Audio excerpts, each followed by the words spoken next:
पुंसां पुनः पारमहंस्याश्रमे व्यवस्थितानाम् अनुमृग्यदाशुषे स्वस्ति श्रीरस्तु मे शस्तं निस्तुला निस्तुलात् पुनः वस्तुनो वस्तुनो नित्यं समस्तव्यस्तयो गतः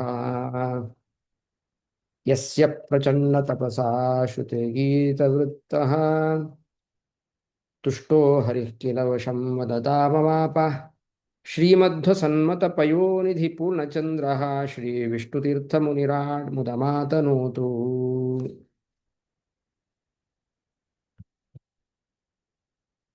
श्रीगुरुभ्यो नमः। हरिः ओम्।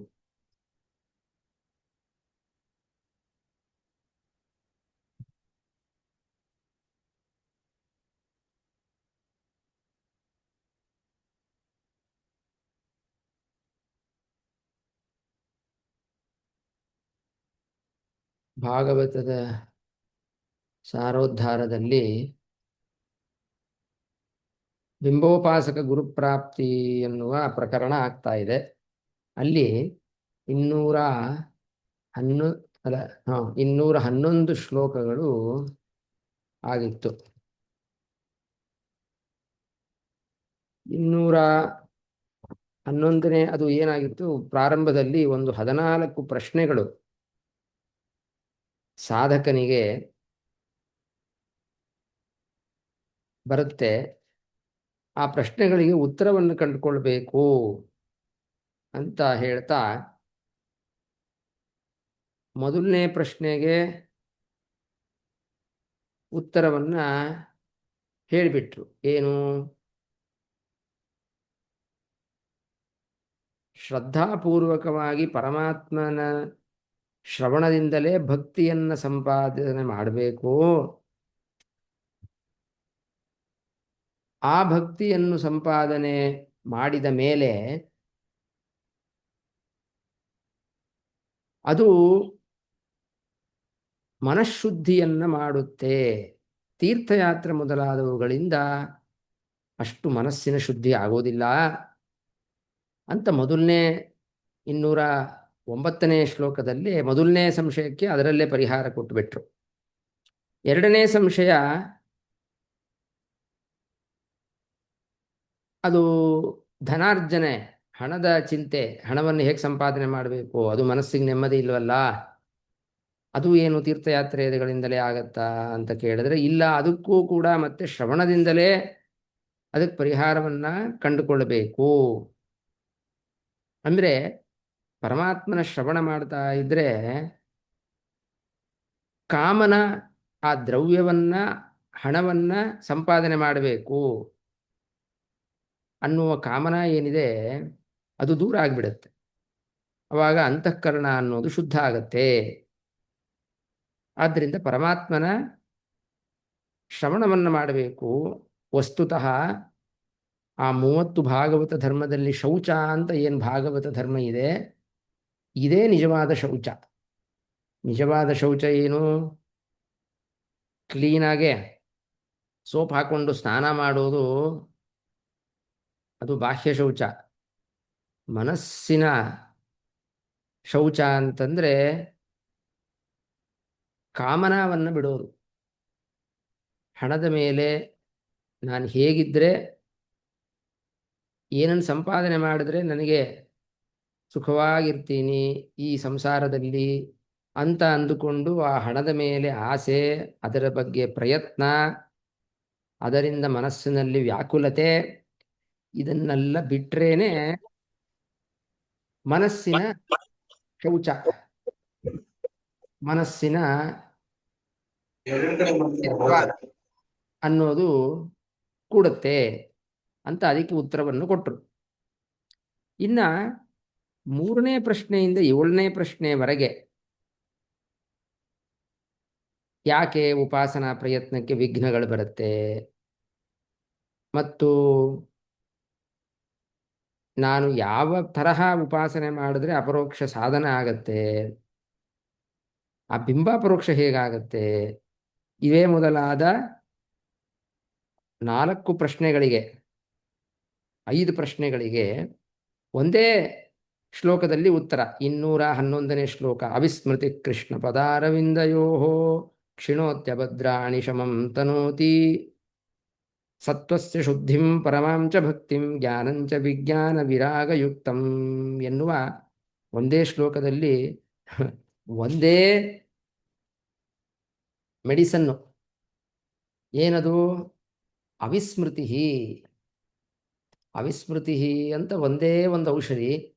ಆ ಔಷಧಿ ಉಪಾಸನಾ ಜೊತೆಗೆ ಸೇರ್ಕೊಂಡ್ಬಿಟ್ರೆ ಅದೇನೇ ಸರ್ವವಿಘ್ನ ಪರಿಹಾರಕ, ಅದೇನೇ ಆದರ ನೈರಂತರ್ಯಗಳಿಂದ, ಅಂದರೆ ಅದರ ಮೇಲೆ ಶ್ರದ್ಧೆ ಮತ್ತು ನಿರಂತರವಾಗಿ ಪರಮಾತ್ಮನ ಸ್ಮರಣೆ, ಅದೇನೇ ಸಾಮಾನ್ಯ ಅಪರೋಕ್ಷ ಜ್ಞಾನಕ್ಕೆ ಕಾರಣ. ಆ ಸಾಮಾನ್ಯ ವೈರಾಗ್ಯ ಮತ್ತು ಸಾಮಾನ್ಯ ಭಕ್ತಿಯಿಂದ ಮಾಡಿದ್ರೆ ಅದೇ ಬಿಂಬಾಪರೋಕ್ಷಕ್ಕೆ ಕಾರಣ ಅಂತ ಆ ಪರಮಾತ್ಮನ ಸ್ಮರಣೆ ಅಂತ ಇದೆಯಲ್ವಾ, ಅದು ಬೇರೆ ಬೇರೆ ಸಾಧನೆಗಳ ಹಂತದಲ್ಲಿ ಬೇರೆ ಬೇರೆ ಫಲಗಳನ್ನು ಕೊಡುವಂತಹದ್ದು. ಆದ್ದರಿಂದ ಪರಮಾತ್ಮನ ಸ್ಮರಣೆಯನ್ನು ಯಾವಾಗಲೂ ಮಾಡಬೇಕು ಅಂತ, ಅಷ್ಟು ಪರಮಾತ್ಮನ ಹರಿಸ್ಮರಣೆಗೆ ಅಂತಹ ಶಕ್ತಿ ಇದೆ. ಅಂದರೆ ತಾತ್ಪರ್ಯ ಏನಪ್ಪ ಅಂದರೆ, ನಮಗೆ ಏನೇನು ಕೆಲಸಗಳನ್ನು ಪರಮಾತ್ಮ ಹೇಳಿದ್ದಾನೋ, ಇವಾಗ ನಾವು ಬೆಳಗ್ಗೆ ಬೇಗ ಏಳಬೇಕು, ಸಂಧ್ಯಾ ವಂದನೆ ಮಾಡಬೇಕು, ಸ್ನಾನ ಮಾಡಬೇಕು, ಪೂಜೆ ಮಾಡಬೇಕು, ಇನ್ನೊಬ್ಬರ ಸೇವೆಯನ್ನು ಮಾಡಬೇಕು, ಏನೇ ಮಾಡಲಿ, ಅಥವಾ ದೇವಸ್ಥಾನಕ್ಕೆ ಹೋಗ್ತೀವಿ, ಅಥವಾ ಯಾರಿಗೋ 10 ರೂಪಾಯಿ ದಾನ ಕೊಡ್ತೀನಿ, ನಮಸ್ಕಾರ ಮಾಡಿ, ಏನೇ ಮಾಡಲಿ ಜೊತೆಗೆ ಪರಮಾತ್ಮ ಸ್ಮರಣೆ ಇರಬೇಕು ಅಂತರ್ಥ. ಇದು ಹೀಗೇ ಮಾಡ್ತಾ ಹೋದರೆ ಅವಾಗ ನಮಗನ್ಸತ್ತೆ, ಏನಿಷ್ಟು ಸುಲಭವಾದ ಸಾಧನಾನ, ಅಪರೋಕ್ಷ ಜ್ಞಾನಕ್ಕೆ ಸಾಧನ ಏನಪ್ಪ ಅಂತ ಏನೋ ದೊಡ್ಡ ಪ್ರಶ್ನೆ, ದೊಡ್ಡ ಉತ್ತರ ಹೇಳ್ತಾನೆ ಅಂದರೆ ಒಂದೇ ಒಂದು ಉತ್ತರ, ಪರಮಾತ್ಮನ ಸ್ಮರಣೆ ನಿರಂತರವಾಗಿರಬೇಕು ಅಷ್ಟೇ. ಅದೇನೇ ಸಣ್ಣದನ್ನೇ ಮಾಡಲಿಕ್ಕಾಗಲ್ಲ ನಮಗಷ್ಟೇ. ಆದ್ದರಿಂದ ಏನು ಹೇಳಿದ್ರು, ಇಂತಹ ಪರಮಾತ್ಮನ ನಿರಂತರವಾದ ಸ್ಮರಣೆ, ಅವಿಸ್ಮೃತಿ, ಬರೀ ಸ್ಮೃತಿ ಅಂತ ಹೇಳಿಲ್ಲ, ಅವಿಸ್ಮೃತಿ, ಬಿಡಬಾರದು ಅಂತಹ ಸ್ಮರಣೆ. ಅಂತಹ ಪರಮಾತ್ಮನ ಮಹಿಮೆಗಳನ್ನು ಕೇಳ್ತಾ ಇರೋದು, ಅವನ ಸ್ಮರಣೆ ಮಾಡ್ತಾ ಇರೋದು, ಸಾಧನ ಮಾರ್ಗದಲ್ಲಿ ಬರುವ ವಿಘ್ನಗಳನ್ನು ಪರಿಹಾರ ಮಾಡುವಂತಹದ್ದು. ಅದಕ್ಕಷ್ಟು ಶಕ್ತಿ ಇದೆ ಅಂತ 211ನೇ ಶ್ಲೋಕದಲ್ಲಿ ಹೇಳಿದರು. ಇವಾಗ 8ನೇ ಒಂದು ಶಂಕಾವನ್ನ ಪರಿಹಾರ ಮಾಡಿ ಉತ್ತರ ಕೊಡ್ತಾರೆ. ಏನಪ್ಪ ಅದು? 8ನೇ ಶಂಕ ಏನಿತ್ತು ಅಂತಂದ್ರೆ,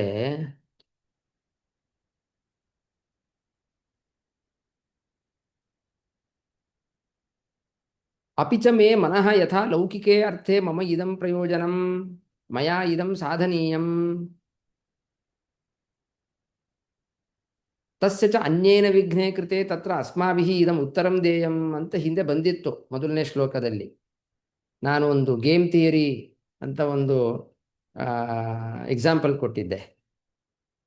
ಅಂದರೆ ಈ ಸ್ಟ್ರಾಟಜಿ ಎಲ್ಲ ಮಾಡ್ತಾರಲ್ಲ, ಅವನು ಹೀಗೆ ಚೆಸ್ಸಲ್ಲಿ ಅವನು ಹೀಗೆ ಮೂವ್ ಮಾಡಿದ್ರೆ ನಾನು ಹೀಗೆ ಮಾಡಬೇಕು, ಅದು ಹೀಗೆ ಮಾಡಿದ್ರೆ ಹೀಗೆ ಮಾಡಬೇಕು ಅಂತ ಪ್ಲ್ಯಾನ್ ಮಾಡಿ ಮಾಡ್ತಾ ಇದ್ದೀವಿ. ಅದೆಲ್ಲ ಲೌಕಿಕದಲ್ಲಾಯಿತು. ಈ ತರಹ ಅಧ್ಯಾತ್ಮದಲ್ಲಿ ಹೇಗೆ ಮಾಡೋದು?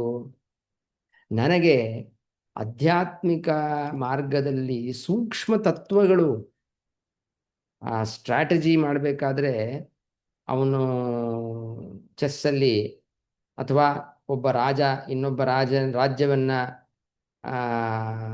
ತನ್ನ ರಾಜ್ಯಕ್ಕೆ ಸೇರಿಸ್ಕೊಳ್ಬೇಕು, ಅವನ ಮೇಲೆ ಅಟ್ಯಾಕ್ ಮಾಡಬೇಕು ಅಂದರೆ ನಾನು ಯಾವ ತರಹ ಮೂವ್ ಮಾಡಬೇಕು, ನಾನು ಮಾಡ್ತಾ ಇರ್ಬೇಕಾದ್ರೆ ಅವನು ಏನಾದರೂ ಮಧ್ಯದಲ್ಲಿ ಬಂದರೆ ನಾನು ಇನ್ನೇನು ಯಾವ ಥರ ಮಾಡಬೇಕು ಅಂತ ಎಲ್ಲ ಪಾಸಿಬಿಲಿಟೀಸ್ನು ಯೋಚನೆ ಮಾಡಿರ್ತಾನೆ. ಆವಾಗ ಸೂಕ್ಷ್ಮವಾದ ಅವನ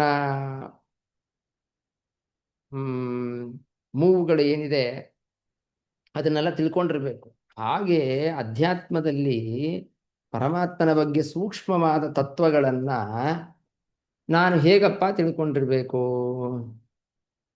ಹೇಗೆ ತಿಳ್ಕೊಳ್ಳಿಕ್ಕಾಗತ್ತೆ? ಲೌಕಿಕದಲ್ಲಿ ನಾನು ಚೆನ್ನಾಗಿ ತಿಳ್ಕೊಳ್ತೀನಿ, ಪರಮಾತ್ಮನ ವಿಷಯದಲ್ಲಿ ಹೇಗೆ ಸಂಪಾದನೆ ಮಾಡಬೇಕು? ಅಂತ ಪ್ರಶ್ನೆ, 8ನೇ ಪ್ರಶ್ನೆ ಇತ್ತು. ಈ 8ನೇ ಪ್ರಶ್ನೆಗೆ ಉತ್ತರ ರೂಪವಾಗಿ ಈ 212ನೇ ಶ್ಲೋಕ ಹೊರಟಿದೆ.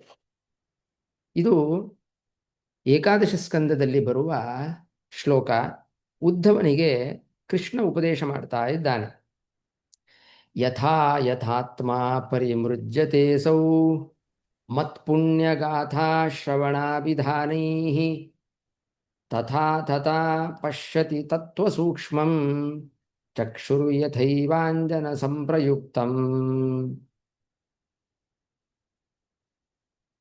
ಯಥಾ ಯಥಾ ಆತ್ಮ ಪರಿಮೃಜ್ಯತೆ ಅಸೌ ಮತ್ಪುಣ್ಯಗಾಥಾ ಶ್ರವಣಾಭಿಧಾನೈ ತಥಾ ತಥಾ ಪಶ್ಯತಿ ತತ್ವಸೂಕ್ಷ್ಮಂ ಚಕ್ಷುಃ ಯಥಾ ಅಂಜನ ಸಂಪ್ರಯುಕ್ತಂ.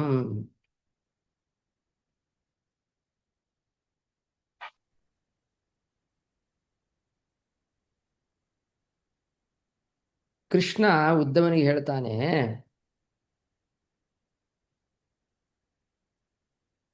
ನೋಡು, ಮತ್ಪುಣ್ಯಗಾಥಾ ಶ್ರವಣಾಭಿಧಾನೈ, ನನ್ನ ಪುಣ್ಯವಾದ ಕಥೆಗಳು, ಗಾಥಾ ಅಂದರೆ ಕಥೆ ಅಂತರ್ಥ. ಅವನು ಹೇಳಬೇಕ ಪರಮಾತ್ಮನ ಗಾಥಾ ಅಂತಂದರೆ ಅದು ಪುಣ್ಯಗಾಥಾನೇ ಆಗಿರುತ್ತೆ. ಈಗ ನಾವು ಯಾರ್ದೋ ಕಥೆ ಹೇಳಿದ್ರೆ, ಕೆಲವ್ರದ್ದು ಕಥೆ ಹೇಳಿದ್ರೆ ನೆನೆಸ್ಕೊಂಡ್ರೆ ಸಾಕು, ಪಾಪ ಬರುತ್ತೆ. ಪರಮಾತ್ಮನ ಕಥೆ ಏನಿದ್ರೂ ಅದು ಪುಣ್ಯವನ್ನೇ ತಂದು ಕೊಡುವಂತಹದ್ದು. ಅದರಿಂದ ಪುಣ್ಯ ಕಥೆಗಳನ್ನು ಮತ್ತೆ ಮತ್ತೆ ಶ್ರವಣ ಮಾಡುವುದರಿಂದ,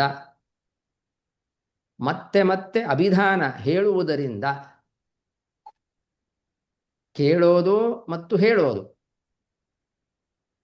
ಇದರಿಂದ ಇದರಿಂದ ಅಂದರೆ ಇದರಿಂದ ಅಷ್ಟೇ ಅಲ್ಲ, ವಿಷ್ಣು ತೀರ್ಥರು ಬರೀತಾರೆ ತದ್ ಅಭಿವೃದ್ಧಯ ಭಕ್ತಿಯ, ಅದರಿಂದ ಭಕ್ತಿ ಹೆಚ್ಚತ್ತೆ. ಈ ಭಕ್ತಿ ಹೆಚ್ಚೋದ್ರಿಂದ ಏನಪ್ಪ ಆಗತ್ತೆ ಅಂದರೆ,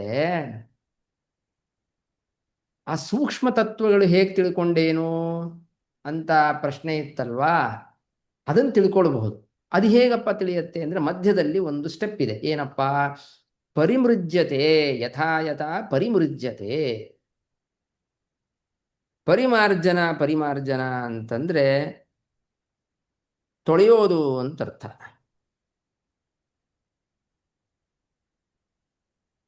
ಅಂದರೆ ಮನಸ್ಸು ನಿರ್ಮಲವಾಗ್ತಾ ಹೋಗುತ್ತೆ. ಪರಮಾತ್ಮನ ಅನೇಕ ಕಥೆಗಳನ್ನು ಕೇಳುವುದರಿಂದ ಭಕ್ತಿ ಹೆಚ್ಚಾಗಿ, ಆ ಭಕ್ತಿ ಹೆಚ್ಚಾದಂಗೆ ಆದಂಗೆ ಮನಸ್ಸಿನಲ್ಲಿರುವ ದೋಷಗಳು ಹೋಗುತ್ತೆ. ಕ್ರಮೇಣ ಹೆಚ್ಚು ಹೆಚ್ಚು ದೋಷ ಯಾವಾಗ ಹೋಗುತ್ತೆ? ಶುದ್ಧಿ ಹೇಗಾಗುತ್ತೆ? ಹೆಚ್ಚು ಹೆಚ್ಚು ಪರಮಾತ್ಮನ ಕಥೆಗಳನ್ನು ಕೇಳಿ ಭಕ್ತಿಯನ್ನು ಅಭಿವೃದ್ಧಿ ಮಾಡಿಕೊಳ್ಬೇಕು. ಭಕ್ತಿ ಅಂದ್ರೇನು? ಅವನ ಮಹಿಮಾ, ಪರಮಾತ್ಮನ ಮಹಿಮೆಗಳನ್ನು ಕೇಳ್ತಾ ಕೇಳ್ತಾ ಅವನಲ್ಲಿ ಪ್ರೀತಿ ಜಾಸ್ತಿ ಆಗ್ತಾ ಹೋದರೆ ಅದೇ ಭಕ್ತಿ. ಅಂತಹ ಭಕ್ತಿಯನ್ನು ಜಾಸ್ತಿ ಮಾಡಿಕೊಂಡು, ಹೇಗೆ ಜಾಸ್ತಿ ಮಾಡ್ಕೋಬೇಕು? ಅವನ ಉಪಕಾರ ಸ್ಮರಣೆಯನ್ನು ಮಾಡೋದು, ಅವನ ಮಹಿಮೆಗಳನ್ನು ಕೇಳೋದು. ಹೀಗೆ ಮಾಡ್ತಾ ಮಾಡ್ತಾ ಮನಸ್ಸು ಶುದ್ಧಿಯಾಗಿ ನಿರ್ಮಲ ಆಗಿ ಅದು ಸೂಕ್ಷ್ಮವಾದ ಪರಮಾತ್ಮನ ತತ್ವಗಳನ್ನು ತಿಳಿಯಲು ಸಹಾಯ ಮಾಡುತ್ತೆ ಅಂತಹ ಭಕ್ತಿ. ಅದಕ್ಕೊಂದು ದೃಷ್ಟಾಂತ ಕೊಟ್ಟಿದ್ದಾನೆ ಕೃಷ್ಣ ಉದ್ಧವನಿಗೆ. ಚಕ್ಷುರು ಯಥೈವ ಅಂಜನ ಸಂಪ್ರಯುಕ್ತಂ. ಅಂಜನ ಸಂಪ್ರಯುಕ್ತಂ. ಅಂಜನ, ಅಂಜನ ಅಂದರೆ ಅದೊಂದು ಕಣ್ಣಿಗೆ ಹಾಕುವ ಒಂದು ಲೋಷನ್ ಅಂತ ಇಟ್ಕೊಳ್ಳೋಣ. ಆ ಕಣ್ಣಿಗೆ ಹಾಕುವ ಒಂದು ಔಷಧಿ. ಅದು ಹಿಂದಿನ ಕಾಲದಲ್ಲಿ ಇತ್ತು. ಅದು ಏನಪ್ಪ ಅಂದರೆ, ಕಣ್ಣಿಗೆ ಕಾಣದೇ ಇರುವ ಅತೀಂದ್ರಿಯವಾದ ಒಂದು ಪದಾರ್ಥಗಳನ್ನು ನೋಡುವಂತಹ ಶಕ್ತಿ ಆ ಅಂಜನಕ್ಕಿತ್ತು.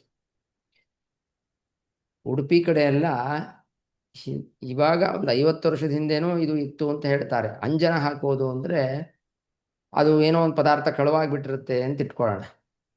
ಅದು ಎಲ್ಲಿದೆ ಅಂತ ಹುಡುಕ್ಬೇಕಲ್ವಾ? ಅದಕ್ಕೆ ಒಂದು ಎಣ್ಣೆಯಲ್ಲಿ, ನೀರಲ್ಲೋ ಎಣ್ಣೆಯಲ್ಲೋ ಆ ಜಾಗ ಅಂದರೆ ಇವನು ಎಲ್ಲೋ ಕಳೆದೋಗಿರುತ್ತೆ. ಇವನಿಗೆ ಯಾರು ಆ, ಆ ಮಾಂತ್ರಿಕ ಇರ್ತಾನೆ, ಅವನಿಗೆ ಈ ಯಾರು ಕಳ್ಕೊಂಡಿರ್ತಾನೆ ಅವನಿಗೆ ಮಾತ್ರ ಕಾಣಬೇಕು. ಏನು ಮಾಡ್ತಾರೆ, ಒಂದು ಪಾತ್ರೆಯಲ್ಲಿ ಎಣ್ಣೆನೋ ನೀರೋ ಇಟ್ಟು ಅವನ ಕಣ್ಣಿಗೆ ಒಂದು ಅಂಜನ ಹಾಕ್ತಾರೆ. ಅಂಜನ ಹಾಕಿ ಅವನು ಆ ನೀರಲ್ಲಿ ಎಣ್ಣೆಯಲ್ಲಿ ನೋಡಬೇಕು. ಅವಾಗ ಎಲ್ಲಿಯ ಪದಾರ್ಥ ಕಳೆದೋಗಿದೆ ಅಂತ ಕಾಣುತ್ತದೆ. ಅದು ಇಲ್ಲೇ ಕೂತಿರ್ತಾನೆ ಅವನು. ಒಟ್ಟು ತಾತ್ಪರ್ಯ ಏನು, ಆ ಅಂಜನ ಹಾಕೋದ್ರಿಂದ ಕಾಣದೇ ಇರುವ, ಎಲ್ಲೋ ದೂರದಲ್ಲಿ ಇರುವ ಅತೀಂದ್ರಿಯವಾದ ಕೆಲವು ಕಡೆ ಆ ವಸ್ತುಗಳನ್ನು ನೋಡಬಹುದು. ಹಾಗೆ ಈ ಭಕ್ತಿ ಇದೆಯಲ್ವಾ, ಪರಮಾತ್ಮನಲ್ಲಿ ಭಕ್ತಿ ಹೆಚ್ಚುತ್ತಾ ಹೋದರೆ ಅದೇನು ಮಾಡುತ್ತೆ ಅಂದರೆ ಪರಮಾತ್ಮನ ಸೂಕ್ಷ್ಮ ತತ್ವಗಳನ್ನು ತಿಳಿಸ್ಕೊಡುತ್ತದೆ. ಅದಕ್ಕಷ್ಟು ಶಕ್ತಿ ಇದೆ ಆ ಭಕ್ತಿಗೆ. ಆ ಭಕ್ತಿ ಹೇಗೆ ಬರುತ್ತೆ? ಅದೇನಿಲ್ಲ, ಮತ್ತೆ ಕಥಾಶ್ರವಣದಿಂದಲೇ ಭಕ್ತಿ ಬರೋದು. ಅದನ್ನ ಬರೀತಾರೆ ವಿಷ್ಣುತೀರ್ಥರು. ಏನಂತ?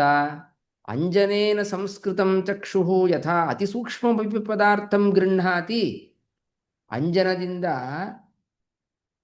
ನಾವು ಕಣ್ಣಿಗೆ ಅಂಜನವನ್ನು ಕೊಟ್ಟರೆ ಅದು ಅತಿ ಸೂಕ್ಷ್ಮವಾದ ಪದಾರ್ಥವನ್ನು ಹೇಗೆ ಗ್ರಹಿಸುತ್ತೋ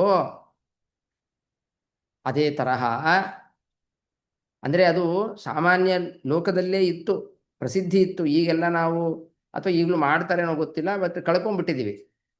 ಅದು ಹೇಗೆ ಪ್ರಸಿದ್ಧನೋ ಅದೇ ರೀತಿ ಶ್ರವಣಾದ್ಯಭ್ಯಾಸ ಜನ್ಯ ಭಕ್ತಿರೇವ.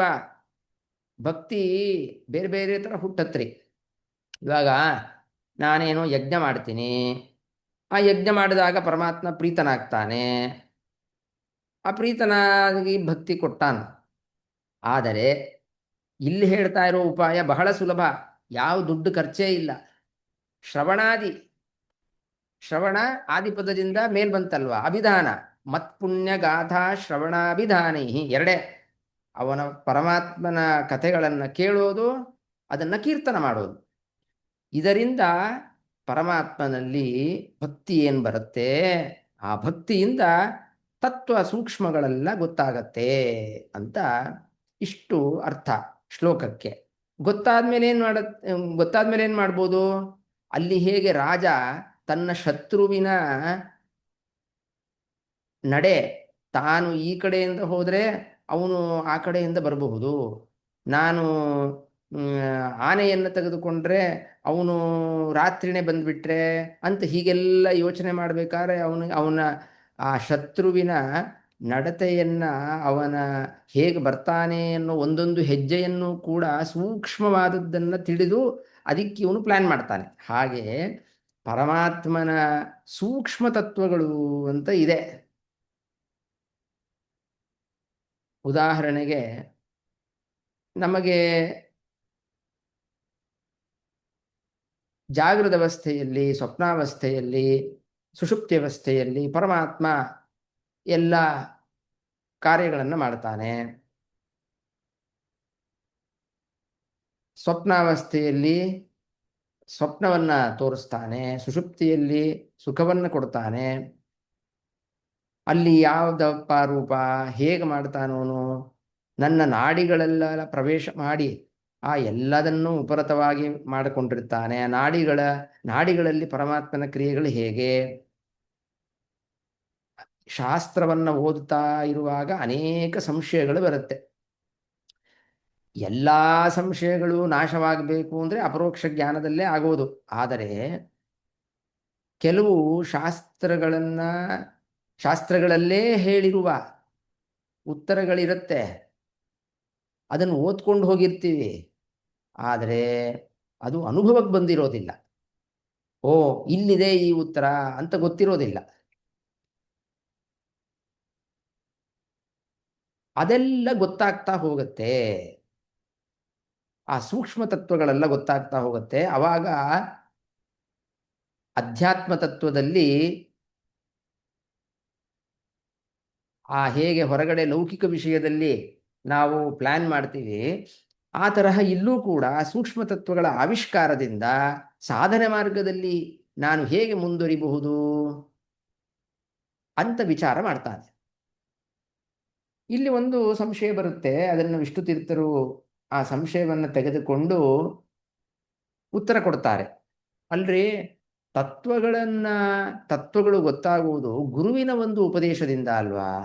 ನೀವೇನೋ ಇಲ್ಲಿ ಆ ಶ್ರವಣಾದಿಗಳಿಂದ ಭಕ್ತಿ ಬಂದು ಆ ಭಕ್ತಿಯಿಂದಲೇ ಕೆಲವು ತತ್ವಗಳೆಲ್ಲ ಕ್ಲಾರಿಫೈ ಆಗಿ ಹೋಗ್ಬಿಡುತ್ತೆ.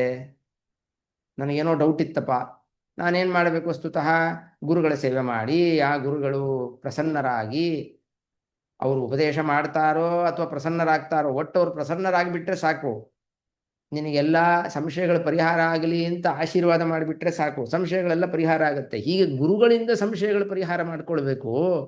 ಇದೇನೋ ಹೊಸದಾಗಿ ಹೇಳ್ತಾ ಇದ್ದೀರಲ್ಲ, ನಾವಾಗೆ ಪರಮಾತ್ಮನ ಭಕ್ತಿಯನ್ನ ಶ್ರವಣವನ್ನು ಮಾಡಿ ಭಕ್ತಿಯಿಂದನೇ ಎಲ್ಲ ಸೂಕ್ಷ್ಮ ತತ್ವಗಳು ಗೊತ್ತಾಗೋದಾದ್ರೆ ಗುರು ಯಾಕೆ ಬೇಕ್ರಿ ಅಂತ ಪ್ರಶ್ನೆ.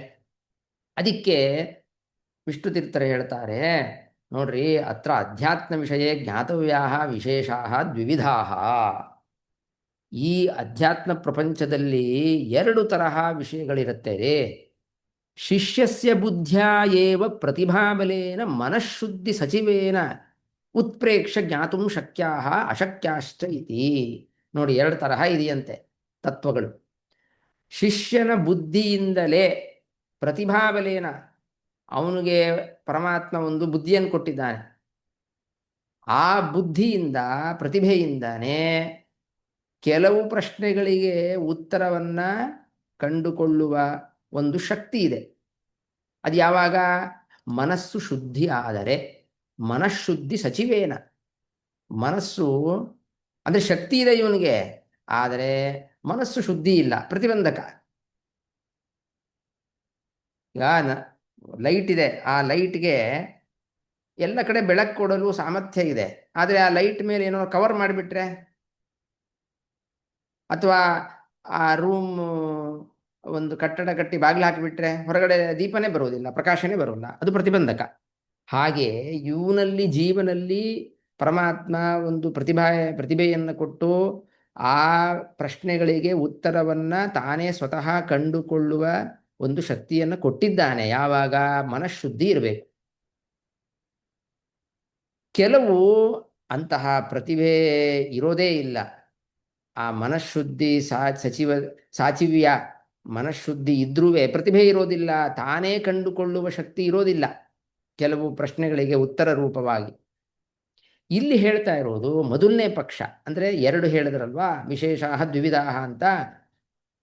ಯಾವುದು ಪರಮಾತ್ಮ ಕೊಟ್ಟಿರುವ ಶಕ್ತಿಯನ್ನ ತನ್ನ ಮನಃಶುದ್ಧಿಯನ್ನು ಸಂಪಾದನೆ ಮಾಡಿ ಭಕ್ತಿಯನ್ನು ಸಂಪಾದನೆ ಮಾಡಿ, ಹೇಗೆ ಶ್ರವಣ ಮನನಾದಿಗಳಿಂದ ಭಕ್ತಿಯನ್ನು ಸಂಪಾದನೆ ಮಾಡಿ ತನ್ನಲ್ಲೇ ಇರುವ ಪ್ರತಿಭೆ, ಆ ಶಕ್ತಿಯನ್ನು ಉದ್ಬೋಧನೆ ಮಾಡುವಂತಹ ಒಂದು ಶಕ್ತಿ ಆ ಭಕ್ತಿಗಿದೆ.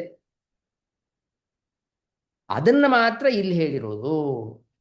ಅದಕ್ಕೆ ವಿಷ್ಣು ತೀರ್ಥರು ಬರೀತಾರೆ, ತತ್ರ ಆದ್ಯಾನಾಮೇವ ಅತ್ರ ಅವಗಮಃ. ಎರಡರಲ್ಲಿ ಮೊದಲನೇದು ಮಾತ್ರ ಇಲ್ಲಿ ಹೇಳಿರೋದು. ಆ 8ನೇ ಪ್ರಶ್ನೆ ಏನಿತ್ತು? ನಾನು ಯಾವ ತರಹ ಮಾಡಿದರೆ ಪರಮಾತ್ಮನನ್ನ, ಯಾವ ಸೂಕ್ಷ್ಮ ತತ್ವಗಳನ್ನು ತಿಳ್ಕೊಂಡ್ರೆ ನಾನು ಮುಂದೆ ಹೋಗಬಹುದು ಅಧ್ಯಾತ್ಮ ಮಾರ್ಗದಲ್ಲಿ. ರಾಜ ಏನು ಮಾಡ್ತಾನೆ?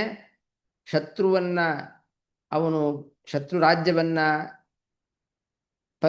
ತನ್ನ ವಶಕ್ಕೆ ತಂದುಕೊಳ್ಬೇಕು ಅಂದರೆ ಪ್ರತಿಯೊಂದು ಹಂತದಲ್ಲಿ ತನ್ನ ರಾಜ್ಯದಿಂದ ಆ ರಾಜ್ಯಕ್ಕೆ ಹೋಗುವ ಮಧ್ಯ ಮಾರ್ಗದಲ್ಲಿ ಏನೇನು ಅಡಚಣೆಗಳು ಬರುತ್ತೆ ಅದಕ್ಕೆಲ್ಲ ಪರಿಹಾರವನ್ನು ತಿಳ್ಕೊಂಡಿರಬೇಕು. ಹಾಗೆ ಈ ಅಧ್ಯಾತ್ಮ ಮಾರ್ಗದಲ್ಲಿ ಹೋಗಬೇಕಾದ್ರೆ ಪರಮಾತ್ಮ ಅವನ ಸೂಕ್ಷ್ಮ ತತ್ವಗಳನ್ನು ತಿಳಿದುಕೊಂಡು ಹೋಗ್ತಾ ಭಕ್ತಿ ಹೆಚ್ಚೆಚ್ಚು ಮಾಡುವ ಒಂದು ಸಾಧ್ಯತೆ.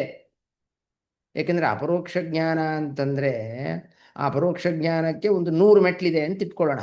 ಆ 100 ಮೆಟ್ಲಲ್ಲಿ ಒಂದೊಂದು ಮೆಟ್ಲಲ್ಲೂ ಜ್ಞಾನ ಭಕ್ತಿ ವೈರಾಗ್ಯ ಹೆಚ್ಚುತ್ತಾ ಹೋಗಬೇಕು.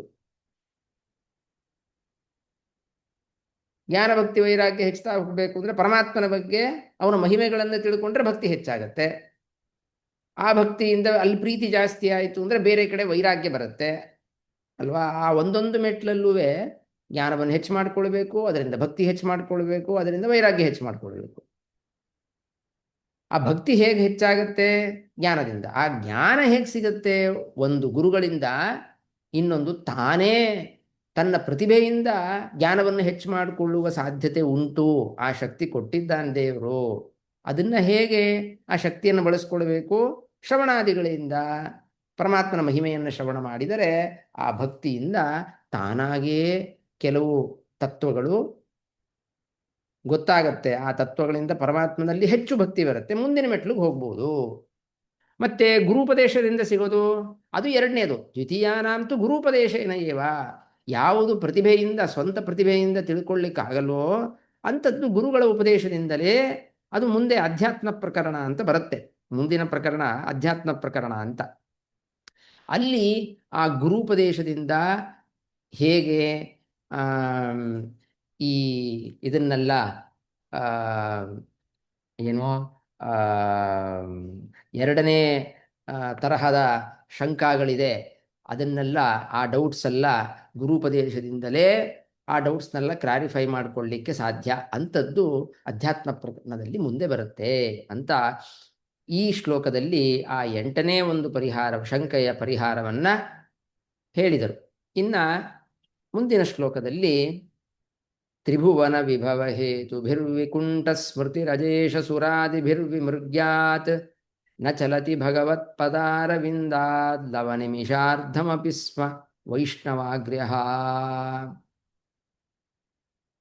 ಇವಾಗ ಏನು ಮಾಡ್ತಾರೆ, 14 ಇದಿತ್ತಲ್ವಾ ಶಂಕಾಗಳು, 8ನೇದು ಮುಗೀತು. ಈ 9, 10, 11, 12 ಆಮೇಲೆ ಹೇಳ್ತಾರೆ ಏನೋ ಪರಿಹಾರ. 13ನೇ ಒಂದು ಪ್ರಶ್ನೆ ಇತ್ತು. ಏನು? ನನಗೇನೇನು ಪ್ರಶ್ನೆ ಇದೆಯೋ ಅದೆಲ್ಲ ಆ ಬಿಂಬ ದರ್ಶನ ಆಗಬೇಕಲ್ವಾ? ಆ ಬಿಂಬ ದರ್ಶನ ಮಾಡಿಸುವ ಗುರು ಯಾರು? ನಾ ಹೇಗಪ್ಪ ಆ ಗುರುಗಳನ್ನು ತಿಳ್ಕೊಳ್ಬೇಕು ಅಂತ 13ನೇ ಪ್ರಶ್ನೆ ಇತ್ತು. ಆ 13ನೇ ಪ್ರಶ್ನೆ ಉತ್ತರ ಹೇಳ್ತಾರೆ ಈಗ. ಈ ಎಲ್ಲ ಮೆಟ್ಟಲುಗಳನ್ನು ಏರ್ತಾ ಏರ್ತಾ ಏರ್ತಾ ಒಂದು ಆ ಬಿಂಬ ರೂಪಿ ಪರಮಾತ್ಮ ಏನಿದ್ದಾನೆ, ಆ ಬಿಂಬರೂಪಿ ಪರಮಾತ್ಮನ ರೂಪ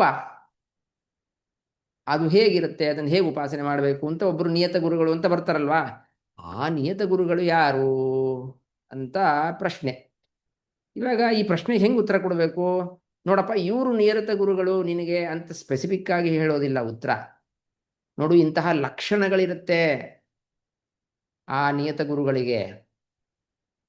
ನೀ ಲಕ್ಷಣವನ್ನು ತಿಳ್ಕೊ, ಆವಾಗ ನಿಂಗೆ ಗೊತ್ತಾಗತ್ತೆ ಅವರು ನಿಯತ ಗುರುಗಳು ಅಂತ. ಇವಾಗ ಹಸು ಯಾವುದು? ಹಸುವಿಗೆ ನೋಡ್ರಪ್ಪ ಈ ಥರ ಲಕ್ಷಣಗಳನ್ನು ಹೇಳಿಬಿಟ್ರೆ, ಈ ನಾಟಿ ಹಸುವಿಗೆ ಒಂದು ಗಂಗೆ ದೊಗಲು ಅಂತಿರುತ್ತೆ, ಸಾಸ್ನ ಅಂತ ಕರೀತಾರೆ, ಅದಿರೋದೆಲ್ಲ ಹಸುರಿ. ಹಾಗೆ ಆ ನಿಯತ ಗುರುಗಳ ಲಕ್ಷಣವನ್ನು 1-2 ಶ್ಲೋಕದಲ್ಲಿ ಹೇಳ್ತಾರೆ ಮುಂದಿನ. ಅದು 13ನೇ ಶಂಕೆಗೆ ಉತ್ತರ. ಅದು ತ್ರಿಭುವನ ವಿಭವ ಹೇತುಬಿಹಿ ಅಂತ ಬಿಡಿಸ್ಕೋಬೇಕು. ವಿಕುಂಠ ಸ್ಮೃತಿಬಿಹಿ ಅಜೇಷ ಸುರಾದಿಬಿಹಿ ವಿಮೃಗ್ಯಾತ್ ನ ಚಲತಿ ಭಗವತ್ ಪದಾರವಿಂದಾತ್ ಲವ ನಿಮಿಷಾರ್ಧಮಪಿ ಸ್ಮ ವೈಷ್ಣವಾಗ್ರ್ಯಃ ಅಂತ ಹೀಗೆ ಪದಚ್ಛೇದವನ್ನು ಮಾಡಿಕೊಳ್ಬೇಕು. ಏನದು ಅಂತ ಕೇಳಿದ್ರೆ, ಈ ಶ್ಲೋಕ ಏಕಾದಶ ಸ್ಕಂದದಲ್ಲಿ ಬಂದಿರುವ ಶ್ಲೋಕ.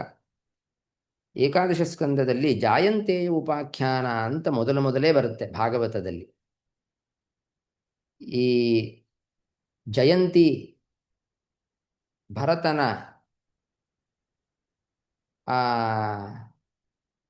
5ನೇ ಪಂಚಮ ಸ್ಕಂದದಲ್ಲಿ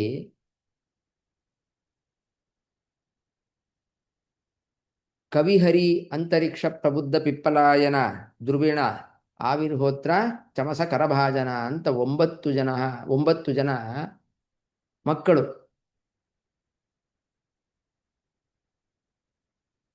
ಆ 9 ಜನ ಜಯಂತಿಯ ಮಕ್ಕಳು. ಆದ್ದರಿಂದ ಜಯಂತಿ ಸಾಕ್ಷಾತ್ ಲಕ್ಷ್ಮಿ, ಅವರ ಮಕ್ಕಳಾದ್ದರಿಂದ ಇವರಿಗೆ ಜಾಯಂತೇಯರು ಅಂತ ಹೆಸರು.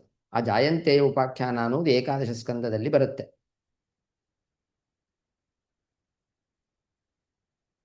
ಆ ಜಯಂತಿಯ ಮಕ್ಕಳಲ್ಲಿ ಒಬ್ಬರು ಕವಿಗಳು, ಕವಿ ಅಂತ ಹೆಸರು.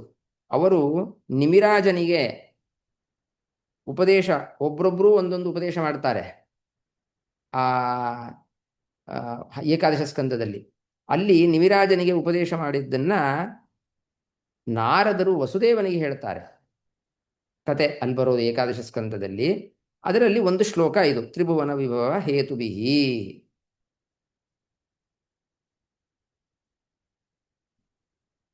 ಏನು ಹೇಳ್ತಾ ಇದ್ದಾರೆ ಇಲ್ಲಿ? ವಿಕುಂಠ ಸ್ಮೃತಿವಿಹಿ ತ್ರಿಭುವನ ಹೇತುಬಿಹಿ ಅಜಸುರೇಶಾದಿಬಿಹಿ ಅಜೇಷ ಸುರಾದಿಬಿಹಿ ಅಂತ, ಅದೆಲ್ಲ ವಿಶೇಷಣ ಅಡ್ಜೆಕ್ಟಿವ್ಸು. ಯಾವುದಕ್ಕೆ? ಅಜೇಷ ಸುರಾದಿಬಿಹಿ ಅನ್ನೋದಕ್ಕೆ ಇದೆಲ್ಲ ವಿಶೇಷಣ. ಅಜ, ಈಶ, ಸುರ. ಅಜೇಷ ಸುರ ಅಂದ್ರೇನು? ಅಜ ಅಂದ್ರೆ ಬ್ರಹ್ಮದೇವರು,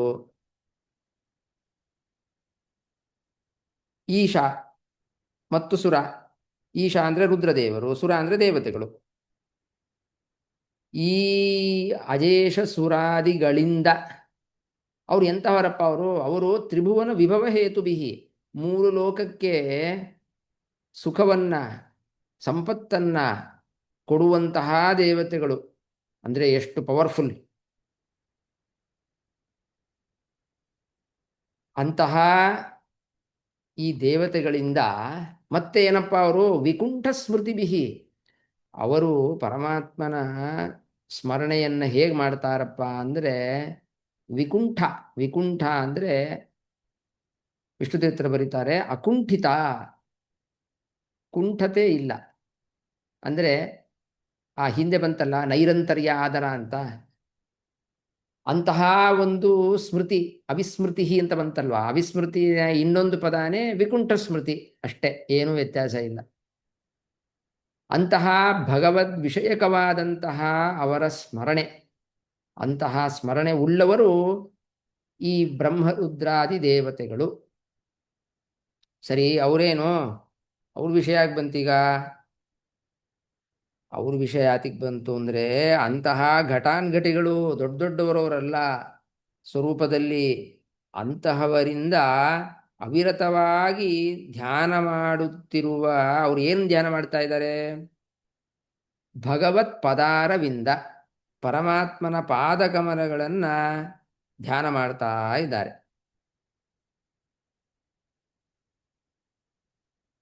ಸರಿ, ಅದರಿಂದ ಏನು? ಅಂತಹ ಭಗವಂತನ ಪಾದಕಮಲದಲ್ಲಿ, ಪಾದಕಮಲದಿಂದ ಲವನಿಮಿಷಾರ್ಧಮಪಿ, ಶ್ಲೋಕದಲ್ಲಿ ಲವನಿಮಿಷಾರ್ಧಮಪಿ ಅಂತಿದೆ. ಅಂದರೆ ಒಂದು ಅರೆಗಳಿಗೆ, ಅರ್ಧ ನಿಮಿಷನೂ ಕೂಡ ನ ಚಲತಿ. ಯಾರ ಮನಸ್ಸು ಅಂತಹ ಪರಮಾತ್ಮನ ಪಾದಾರವಿಂದದಿಂದ ಅರ್ಧ ನಿಮಿಷವೂ ಕೂಡ ಹೊರಗೆ ಹೋಗೋದಿಲ್ಲವೋ, ಸರಿ, ಅವರು ಅವರು ವೈಷ್ಣವಾಗ್ರ್ಯ, ಅವನೇ ವೈಷ್ಣವರಲ್ಲಿ ಅಗ್ರ್ಯ, ಅಂದರೆ ಉತ್ತಮ ಅಂತ ಕವಿಗಳು ನಿಮಿರಾಜನಿಗೆ ಹೇಳ್ತಾ ಇರೋದು. ಇದನ್ನ ಯಾಕೆ ಇಲ್ಲಿಟ್ಟಿದ್ದಾರೆ ಸಾರೋದ್ಧಾರಕಾರರು ಅಂದರೆ, ಇವಾಗ 13ನೇ ಪ್ರಶ್ನೆ ಉತ್ತರ. 13ನೇ ಪ್ರಶ್ನೆ ಉತ್ತರ ಏನು ಪ್ರಶ್ನೆ ಏನು? ಆ ಬಿಂಬ ಉಪಾಸಕ, ಆ ಗುರು, ಅವನು ಹೇಗೆ ತಿಳ್ಕೊಳ್ಬೇಕು, ಅವನ ಲಕ್ಷಣ ಹೇಳಬೇಕು, ಅವನ ಲಕ್ಷಣ ಹೀಗಿರುತ್ತೆ ಅಂತ ಈ ಶ್ಲೋಕದಲ್ಲಿ ಉತ್ತರ.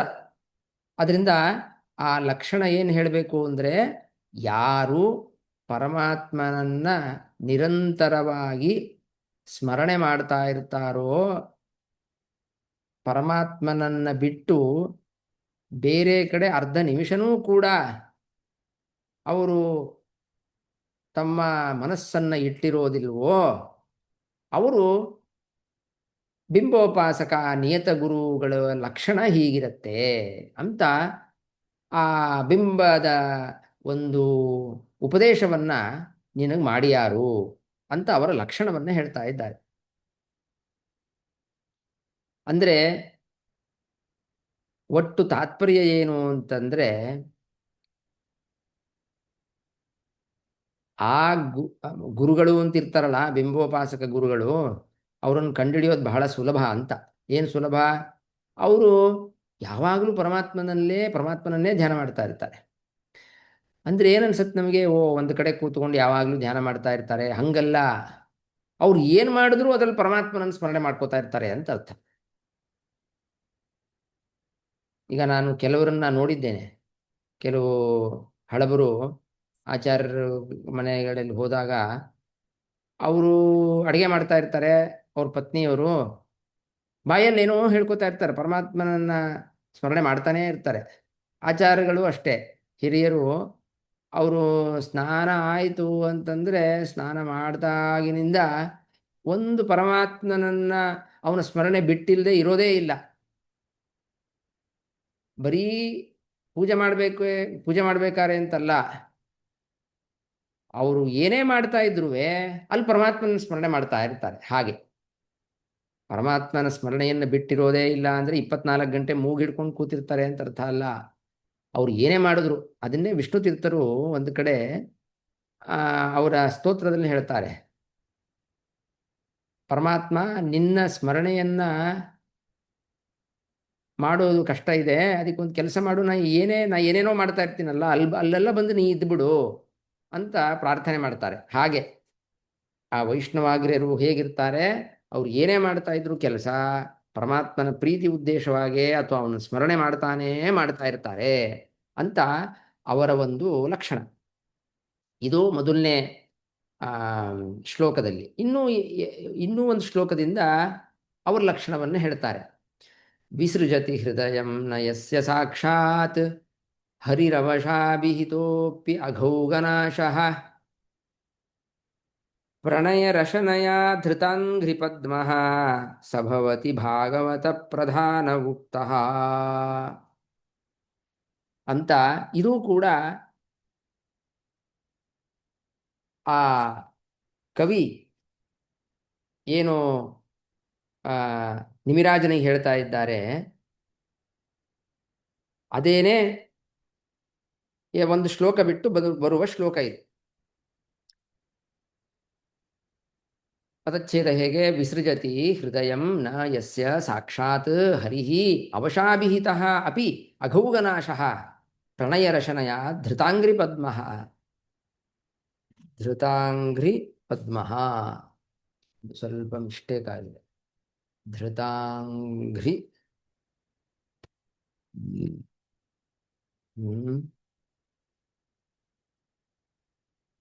ಧೃತಾಂಗ್ರಿ ಪದ್ಮಃ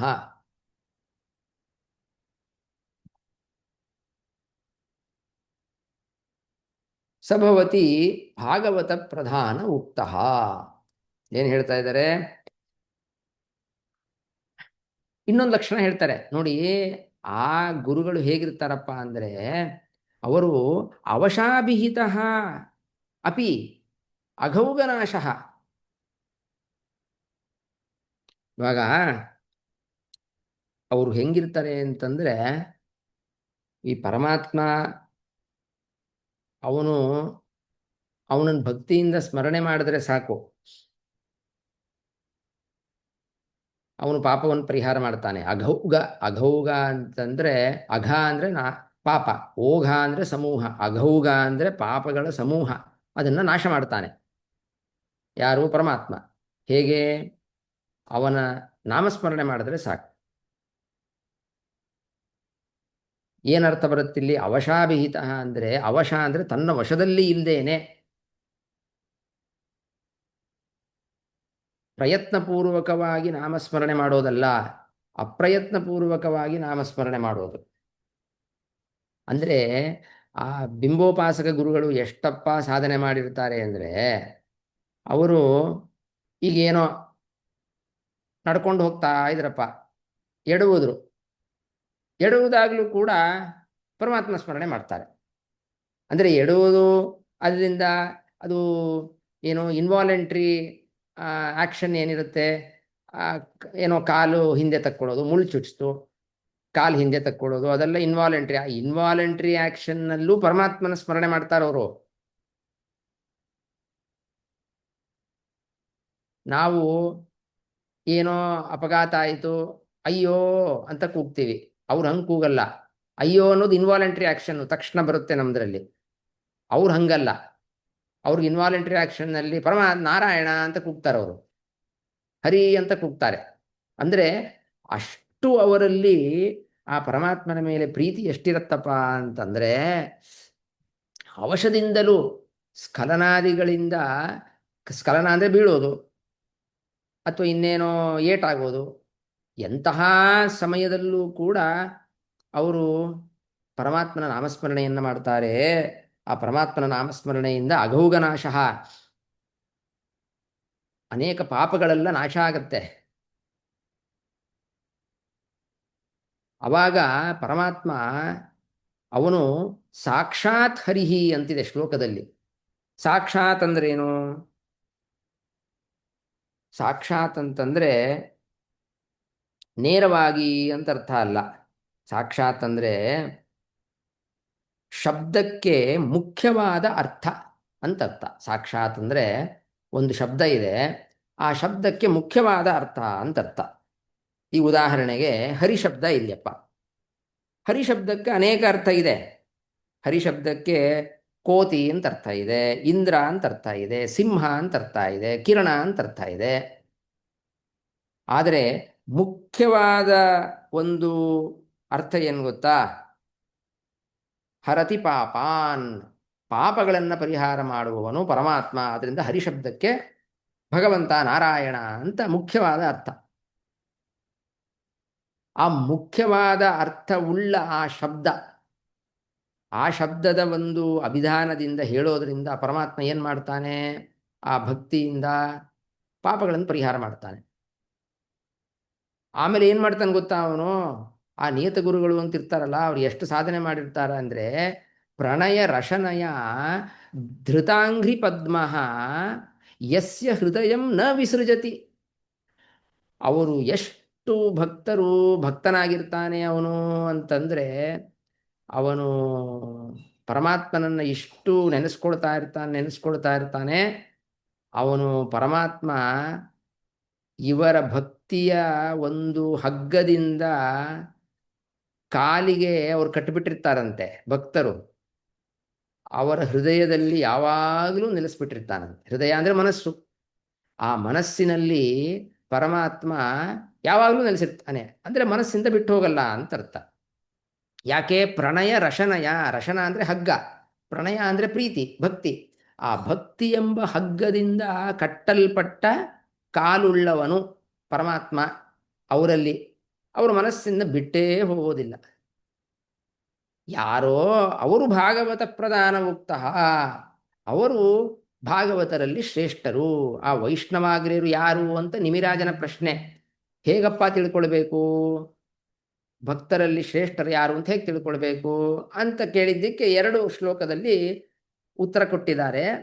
ಇನ್ನೂ ಅನೇಕ ಶ್ಲೋಕಗಳಿದೆ, ಆದರೆ ಸಾರೋದ್ಧಾರಕಾರರು 2 ಶ್ಲೋಕಗಳನ್ನು ಇಟ್ಟರು. ಮೊದಲನೇ ಶ್ಲೋಕ ಏನಿತ್ತು ಅಂತ ಕೇಳಿದ್ರೆ, ಅವರು ಪರಮಾತ್ಮನಿಂದ ಹಿಂದಿನ ಶ್ಲೋಕದಲ್ಲಿ 213ನೇ ಶ್ಲೋಕದಲ್ಲಿ ಪರಮಾತ್ಮನಲ್ಲಿ ಯಾವಾಗಲೂ ಮನಸ್ಸಿಟ್ಟಿರ್ತಾರೆ. ಒಂದು ಅರ್ಧ ನಿಮಿಷನೂ ಕೂಡ ಅವರ ಪಾದಕಮಲಗಳಿಂದ ಅವರ ಮನಸ್ಸನ್ನು ತೆಗೆಯೋದಿಲ್ಲ ಅಂತ. ಅದರದ್ದೇ ಎಕ್ಸ್ಟೆನ್ಷನ್ ಏನಪ್ಪ ಅಂತಂದರೆ, ಇವರು ಎಷ್ಟಿರ್ತಾರೆ ಅಂತಂದರೆ, ಅವರು ಎಡವಲಿ ಬೀಳಲಿ ಏನೇ ಕಷ್ಟ ಬರಲಿ ಪರಮಾತ್ಮನ ಸ್ಮರಣೆ ಮಾಡ್ತಾ ಇರ್ತಾರೆ. ಅದು ಅವಶ್ಯವಾಗಿ ಬರುತ್ತೆ. ನಮಗೆ ಹೇಗೆ ಅಯ್ಯೋ ಅಂತ ಕೂಗ್ತೀವಿ, ಪರಮಾತ್ಮನ ಹೆಸರು ಬರೋದಿಲ್ಲ, ಹಾಗೆ ಅವರು ಪರಮಾತ್ಮನ ಹೆಸರನ್ನು ತಗೊಳ್ತಾರೆ. ಅಷ್ಟು ಭಕ್ತಿ ಇರುತ್ತೆ. ಆ ಭಕ್ತಿಯಿಂದ ಪರಮಾತ್ಮನ ಅವರ ಮನಸ್ಸಲ್ಲೇ ನೆಲೆಸಿರ್ತಾನೆ, ಬಿಟ್ಟೇ ಹೋಗೋದಿಲ್ಲ. ಅಂತಹ ಅವರು ಭಾಗವತೋತ್ತಮರು. ಇಂತಹವರು ಗುರುವಾಗ್ತಾರೆ ನೋಡಪ್ಪ ಅಂತ ವಿಷ್ಣು ತೀರ್ಥರು ಹೇಳೋದು. ಆ ಶ್ಲೋಕದಲ್ಲಿ ಉಕ್ತಃ ಅಂತಿದೆ. ಅಂದರೆ ನಮಗೇನು ಸಾಮಾನ್ಯ, ಹೌದು ಅವನೇ ಭಾಗವತ ಪ್ರಧಾನ ಎಂದು ಹೇಳಲ್ಪಟ್ಟಿದೆ ಅಂತ ಕನ್ನಡದಲ್ಲಿ ಹೇಳ್ಬಿಡ್ತೀವಿ. ಆದರೆ ವಿಷ್ಣು ತೀರ್ಥರು ಬರೀತಾರೆ ಹಾಗಲ್ಲ. ನ ಅಸ್ಮಾವಿರೇವ ತಥಾ ಉಚ್ಯತೆ ಕಿಂ ನಾಮ ಪ್ರಾಚೀನೈರಪಿ ಉಕ್ತಃ ಭವತಿ. ಏನಪ್ಪ, ನಿಮಿರಾಜನಿಗೆ ಕವಿ ಹೇಳ್ತಾ ಇದ್ದಾರೆ, ನನ್ನ ಸ್ವಂತ ಅಭಿಪ್ರಾಯ ಅಲ್ಲಪ್ಪ ಇದು, ಪೂರ್ವಜರ ಅಭಿಪ್ರಾಯ. ಹಿಂದೆ ಎಲ್ಲ ನನಗಿಂತ ಪ್ರಾಚೀನರು ಯಾರನ್ನ ಅಗ್ರೇಸರ ಅಂತ ಕರಿಬೇಕು ಅಂತಂದರೆ ಹೀಗಿರ್ತಾರವರು. ಅಂತ ತೋರಿಸೋದಿಕ್ಕೆ ಉಕ್ತಃ ಅನ್ನೋ ಶಬ್ದ ಇದೆ ಅಂತ. ಹೀಗೆ 2 ಶ್ಲೋಕಗಳಿಂದ ಆ ಬಿಂಬೋಪಾಸಕ ಗುರುವಿನ ಒಂದು ಲಕ್ಷಣವನ್ನು ಹೇಳಿದ್ರು. ಇವಾಗ ಏನು ಮಾಡ್ತಾರೆ ಅಂದರೆ ಮುಂದಿನ ಶ್ಲೋಕದಲ್ಲಿ ಅಜಾಮಿಳೋಪಾಖ್ಯಾನದಲ್ಲಿ ಒಂದು ಶ್ಲೋಕ, ಕೃಷ್ಣಾಂಘ್ರಿ ಪದ್ಮ ಮಧುಲಿನ್ನ ಪುನರ್ವಿಸೃಷ್ಟ ಮಾಯಾ ಗುಣೇಶು ರಮತೆ ವೃಜಿನಾವಹೇಶು ಅನ್ಯಸ್ತು ಕಾಮಹತ ಆತ್ಮರಜ ಪ್ರಮಾರ್ಷ್ಟುಂ ಈಹೇತ ಕರ್ಮ ಯತಯೇವ ರಜ ಪುನಃ ಸ್ಯಾತ್ ಎನ್ನುವ ಶ್ಲೋಕದಲ್ಲಿ ಆ ಬಿಂಬೋಪಾಸಕ ಗುರುವಿನ ಅವನ ನಡತೆ ಹೇಗಿರುತ್ತೆ ಅಂತ ಆ ಲಕ್ಷಣವನ್ನು ಹೇಳಾಯಿತು. ಅವನು ಇದ್ದರೆ, ಅವನ ಲೋಕದಲ್ಲಿ ಇದ್ದರೆ ಅವನ ನಡತೆ ಹೇಗಿರುತ್ತೆ ಅಂತ ಹೇಳಬೇಕಲ್ವಾ. ಅದನ್ನು ಹೇಳಲಿಕ್ಕೆ ಮುಂದಿನ ಶ್ಲೋಕ. ವಸ್ತುತಃ ಇಲ್ಲಿ ಸಾರೋದ್ಧಾರಕಾರರು ಬಿಂಬೋಪಾಸಕನ ಪ್ರವೃತ್ತಿ ಪ್ರಕಾರವನ್ನೇ ಹೇಳ್ತಾ ಇದ್ದಾರೆ ಅಂತ ಅನ್ಸತ್ತೆ. ಅಂದರೆ ಬಿಂಬೋಪಾಸಕ, ಬಿಂಬವನ್ನು ಉಪಾಸನೆ ಮಾಡುವ ವ್ಯಕ್ತಿ, ಆ ಬಿಂಬವನ್ನು ಉಪಾಸನೆ ಮಾಡುವ ವ್ಯಕ್ತಿ ಹೇಗಿರ್ತಾನೆ ಲೋಕದಲ್ಲಿ? ಯಾಕೆಂದರೆ ಅವರು ಅಪರೋಕ್ಷ ಜ್ಞಾನಿಗಳಾಗಿರೋದ್ರಿಂದ ಬೇರೆಯವರಿಗೆ ಯಾರಿಗೋ ಕೆಲವರು ಜೀವರಿಗೆ, ಸಜ್ಜೀವರಿಗೆ ಅವರು ನಿನ್ನ ಬಿಂಬ ಇಂತಹ ರೂಪವಾಗಿದೆ ನೋಡು, ಅದನ್ನು ಉಪಾಸನೆ ಮಾಡು ಅಂತ ಹೇಳುವ ಶಕ್ತಿ ಉಳ್ಳವರು. ಅವ್ರು ಹೇಗಿರ್ತಾರಪ್ಪ ಲೋಕದಲ್ಲಿ ಅಂತಂದರೆ ಹೀಗಿರ್ತಾರೆ ಅಂತ ಹೇಳುವ ಶ್ಲೋಕ ಇದು. ಪದಚ್ಛೇದ ಕೃಷ್ಣಾಂಗ್ರಿ ಪದ್ಮ ಮಧುಲಿಟ್ ಅಂತ ಬಿಡಿಸ್ಕೊಳ್ಬೇಕು. ಅದು ಲಿಣ್ಣ ಅಂತ ಸಂಧಿಯಾಗಿದೆ. ಕೃಷ್ಣಾಂಗ್ರಿ ಪದ್ಮ ಮಧುಲಿಟ್ ನ ಪುನಃ ವಿಸೃಷ್ಟ ಮಾಯಾಗುಣೇಶು ರಮತೆ ವೃಜಿನಾವಹೇಶು ಅನ್ಯಸ್ತು ಕಾಮಹತಃ ಆತ್ಮರಜಃ ಪ್ರಮಾರ್ಷ್ಟುಂ ಈಹೇತ ಯತಃ ಏವ ರಜಃ ಪುನಃ ಸ್ಯಾತ್. ಇದಕ್ಕೆ ತುಂಬ ವಿಸ್ತಾರವಾಗಿ ಬರೆದಿದ್ದಾರೆ ವಿಷ್ಣುತೀರ್ಥರು. ಒಂದು ಸ್ವಲ್ಪ ನೋಡೋಣ, ಮತ್ತೆ ಮುಂದಿನ ವಾರ ನೋಡಬೇಕು. ವಿಷ್ಣುತೀರ್ಥರು ಹೇಳ್ತಾರೆ ನೋಡ್ರಿ, ಈ ಬಿಂಬೋಪಾಸಕ ಗುರು ವೈಷ್ಣವೋತ್ತಮ ಏನಿದ್ದಾನೆ, ಅವನು ಹೇಗಿರ್ತಾನಪ್ಪ, ಅವನ ಪ್ರವೃತ್ತಿ ಹೇಗಿರುತ್ತೆ ಅಂದರೆ, ಅವನ ಪ್ರವೃತ್ತಿ ಹೇಗಿರುತ್ತೆ ಅನ್ನೋದಕ್ಕಿಂತ ಮೊದಲು ಇಷ್ಟು ಹೇಳ್ಬಿಡ್ತೀನಿ ನೋಡಿ ಅಂತ ಸ್ವಲ್ಪ ವಿವರಣೆ ಮಾಡ್ತಾರೆ ವಿಷ್ಣುತೀರ್ಥರು. ಅವನು ಹೇಗಿರ್ತಾನೆ ಅಂದರೆ ಜನ್ಮಾಂತರಾಚೀರ್ಣ ಸುಬಹು ಸಾಧನ. ಅವನು ಜನ್ಮಾಂತರದಲ್ಲಿ ಸಿಕ್ಕಾಪಟ್ಟೆ ಸಾಧನೆಯನ್ನು ಮಾಡಿರ್ತಾನೆ. ಅದರಿಂದ ಸಾಧನೆ ಮಾಡಿ ಬಹಳ ಸಂಸ್ಕಾರವನ್ನು ಪಡೆದಿರ್ತಾನೆ. ಆದರೆ ಮತ್ತೆ ಇಲ್ಲೇ ಯಾಕ್ರಿ ಇದ್ದಾನೆ, ಅಷ್ಟೆಲ್ಲ ಸಾಧನೆ ಮಾಡಿ ದೇವರನ್ನು ಅಪರೋಕ್ಷ ಮಾಡಿಕೊಂಡಿದ್ರೆ ಅವನು ಹೋಗ್ಬೇಕಲ್ಲ ಮೋಕ್ಷಕ್ಕೆ. ಹೌದು, ಹೋಗಬೇಕು. ಆದರೆ ಈಷತ್ಕರ್ಮವಶಾತ್ ಅಲಬ್ಧ ಪರಪಾರಹ, ಅವನಿಗೆ ಇನ್ನೂ ಪ್ರಾರಬ್ಧ ಕರ್ಮ ಇದೆ. ಪ್ರಾರಬ್ಧ ಕರ್ಮ ಇರೋದ್ರಿಂದ ಅವನಿನ್ನೂ ಸಂಸಾರವನ್ನು ದಾಟಿಲ್ಲ.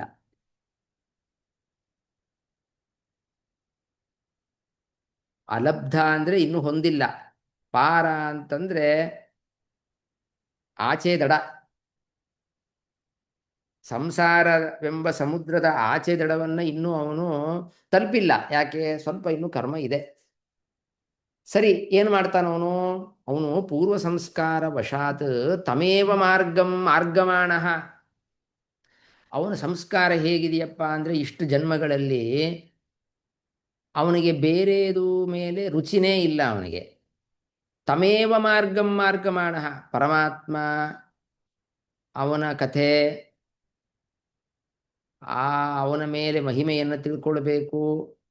ಅದೇ ಮಾರ್ಗದಲ್ಲೇ ಮಾರ್ಗಮಾಣ ಅಂದರೆ ಹುಡುಕುತ್ತಾ ಅಂತ ಅರ್ಥ. ಹುಡುಕ್ತಾ ಇರ್ತಾನೆ ಯಾವಾಗಲೂ. ಹೇಗೆ? ಎಲ್ಲಿ ಪರಮಾತ್ಮನ ಕಥೆ ಆಗುತ್ತೆ, ಎಲ್ಲಿ ಕೇಳಿದ್ರೆ ಪರಮಾತ್ಮನ ಮೇಲೆ ಹೆಚ್ಚು ಭಕ್ತಿ ಬರುತ್ತೆ ಅಂತ ಈ ಇದರಲ್ಲಿ ಹುಡುಕ್ತಾ ಇರ್ತಾನೆ ಅವನು. ನಾವು ಹೇಗೆ ಎಲ್ಲಿ ಕೆಲಸಕ್ಕೆ ಹೋದರೆ ದುಡ್ಡು ಸಿಗತ್ತೆ ಜಾಸ್ತಿ, ಎಲ್ಲಿ ಯಾವ ತರಹ ಒಂದು ಸುಖ ಸಾಧನವನ್ನು ತಗೊಂಡ್ರೆ ಹೆಚ್ಚು ಸುಖ ಆಗತ್ತೆ ನಮಗೆ ಅಂತ ಯೋಚನೆ ಮಾಡ್ತಾ ಇರ್ತೀವಲ್ಲ, ಅದಕ್ಕೆ ಕ್ವೈಟ್ ಆಪೋಸಿಟ್ ಅವನು. ಕಾಂಟ್ರಾಸ್ಟ್ ಏನು? ಪರಮಾತ್ಮ ಯಾವ ರೀತಿಯಲ್ಲಿ ಏನು ಮಾಡಿದ್ರೆ ಪರಮಾತ್ಮನಲ್ಲಿ ಹೆಚ್ಚು ಭಕ್ತಿ ಬರುತ್ತೆ ಅಂತ ನೋಡ್ತಾ ಇರ್ತಾನ ಅವನು.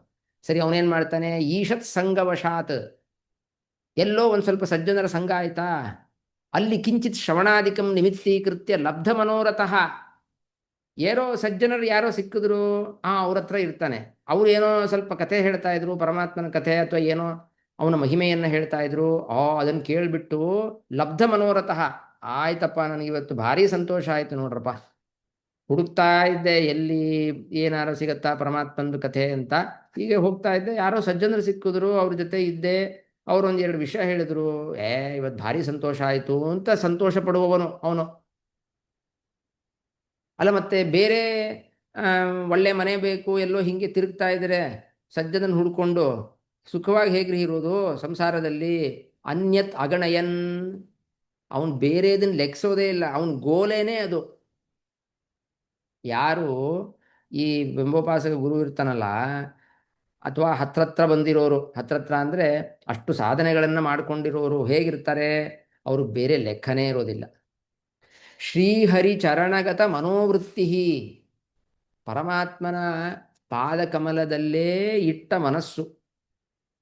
ತದ್ಗುಣ ವಿಶೇಷ ಚಿಂತನೆಯೇವ ಲಬ್ಧ ರುಚಿ, ಅವನ ಪರಮಾತ್ಮನ ಗುಣಗಳಲ್ಲಿ ವಿಶೇಷವಾದ ಚಿಂತನೆಯಲ್ಲೇ ಆಸಕ್ತನಾಗಿರುವ ಲಬ್ಧ ರುಚಿ. ಈಗ ನಮಗೆ ಒಳ್ಳೆ ಹುಳಿ, ಒಳ್ಳೆ ಸಾರು ಇದ್ದುಬಿಟ್ರೆ ಏನು ಭಾರಿ ಸಂತೋಷ, ತೃಪ್ತಿ. ಆ ಒಳ್ಳೆ ಊಟಕ್ಕೆ ಹಪಹಪಿಸ್ತಾ ಇರ್ತೀವಿ ಅಲ್ವಾ, ಬೇರೆ ಬೇರೆ ತರಹ ಏನೋ ರುಚಿ ರುಚಿಯಾದ ಪದಾರ್ಥಗಳನ್ನು ದಿನ ಮಾಡಿಕೊಂಡು ತಿಂತಾ ಇರ್ತೀವಿ. ಅವನಿಗೆ ಹಂಗಲ್ಲ. ಆ ವ್ಯಕ್ತಿ, ಇಲ್ಲಿ ಹೇಳ್ತಾ ಇರೋ ವ್ಯಕ್ತಿ, ಅವನು ಪರಮಾತ್ಮನ ಗುಣವಿಶೇಷದಲ್ಲಿ, ಗುಣವಿಶೇಷ ಅಂದರೆ ಇವತ್ತು ಈ ಗುಣ ಅಲ್ಲೇನೋ ಹೊಸದು ತಿಳ್ಕೊಂಡೆ, ಓಹೋ ಹೀಗಿದೆಯಾ ಪರಮಾತ್ಮನ ಮಹಿಮೆ ಅಂತ, ಹೀಗೆ ಅದನ್ನು ಚಿಂತನೆ ಮಾಡೋದರಲ್ಲೇ ಆಸಕ್ತಿ ಅವನಿಗೆ, ಲಬ್ಧ ರುಚಿ. ಏನು ಮಾಡ್ತಾನವನು, ಪುನಃ ಪುನಃ ಅಂತರಾಯ ವಿಹಿತೋಪಿ ನ ಸ್ವಮಾರ್ಗಾತ್ ಪ್ರಚಲತಿ. ಅಂತರಾಯ ಅಂದರೆ ವಿಘ್ನ ಅಂತ ಅರ್ಥ. ಆ ಪರಮಾತ್ಮನ ಮಹಿಮೆಯನ್ನು ತಿಳ್ಕೊಳ್ಳೋದಕ್ಕೆ ಹೆಚ್ಚು ಹೆಚ್ಚು ವಿಘ್ನಗಳು ಬರ್ತಾ ಇದ್ರೂ ಕೂಡ ನ ಸ್ವಮಾರ್ಗಾತ್ ಪ್ರಚಲತಿ, ತನ್ನ ಮಾರ್ಗದಿಂದ ಅವನು ದೂರ ಹೋಗೋದಿಲ್ಲ. ನಾವು ರಾಘವೇಂದ್ರ ಸ್ವಾಮಿಗಳ ಕಥೆಯನ್ನು ಕೇಳ್ತೀವಲ್ವಾ, ಎಷ್ಟು ಬಡತನ ಅವರಿಗೆ. ಆ ರಾಘವೇಂದ್ರ ವಿಜಯದಲ್ಲಿ ಆ ಬಡತನವನ್ನು ವರ್ಣನೆ ಮಾಡಿದ್ದಾರೆ ಅವರ ಪೂರ್ವಾಶ್ರಮದಲ್ಲಿ. ಅವ್ರ ಬಡತನ ನೋಡಿಬಿಟ್ರೆ ನಮಗೆ ಕಲ್ಪನೆಗೆ ಕೂಡ ಸಿಗೋದಿಲ್ಲ, ಇಂತಹ ರಾಘವೇಂದ್ರ ಸ್ವಾಮಿಗಳು ಅವರ ಆಶ್ರಮಕ್ಕಿಂತ ಮುಂಚೆ ಇಷ್ಟು ಬಡತನ ಇತ್ತ. ತಿಂಗಳಿಗೆ 5 ಉಪವಾಸ, ನಮಗೆ 2 ಆದರೆ ಅವ್ರಿಗೆ 5-6 ದಿನ ಉಪವಾಸ. ಊಟ ಇಲ್ಲದೆ ಹೋದರೂ ಕೂಡ ಅಂಗಾರಾಕ್ಷತೆ ಹಚ್ಕೊಂಡು ಪಾಠ ಮಾಡ್ತಾ ಇದ್ರು, ಹೀಗೆಲ್ಲ ವರ್ಣನೆ ಇದೆ. ಪಾತ್ರೆಗಳು ತೂತಿತ್ತಂತೆ ಅವ್ರ ಮನೆಯಲ್ಲಿ, ಅಷ್ಟು ಬಡತನ. ಇದೆಲ್ಲ ನೋಡಿ, ಅಂತರಾಯ ವಿಘ್ನಗಳು ಅದೆಲ್ಲ ಬಂದರೂ ಕೂಡ ನ ಸ್ವಮಾರ್ಗಾತ್ ಪ್ರಚಲತಿ, ತಮ್ಮ ಮಾರ್ಗದಿಂದ ಅವರು ದೂರ ಹೋಗೋದೇ ಇಲ್ಲ. ಯಾಕೆ, ಅದನ್ನವರು ಬಹಳ ಕಷ್ಟ ಅಂತಲೇ ಪರಿಗಣಿಸಿರೋದಿಲ್ಲ. ಅವ್ರಿಗೆ ರುಚಿ ಇರೋದೇನೆ ಎಲ್ಲಿ, ಪರಮಾತ್ಮನ ಗುಣಗಳನ್ನು, ಅವನ ಮಹಿಮೆಗಳನ್ನು ತಿಳ್ಕೊಳ್ಬೇಕು ಅನ್ನೋದ್ರಲ್ಲೇ ರುಚಿ ಇರುತ್ತೆ. ಇವಾಗ ಹುಳಿ ಸಾರು ತಿನ್ನೋದ್ರಲ್ಲೇ ನಾವು ರುಚಿಯನ್ನು ಸವಿತಾ ಇದ್ರೆ ನಾವೇನು ಮಾಡ್ತೀವಿ, ಎಲ್ಲಿ ಹೊಸ ರುಚಿ ಇರುತ್ತಲ್ವಾ, ಹೊಸ ಅಡುಗೆ ಚೆನ್ನಾಗಿ ಮಾಡ್ತಾರೆ ಅಲ್ಲಿ ಹೋಗೋದು.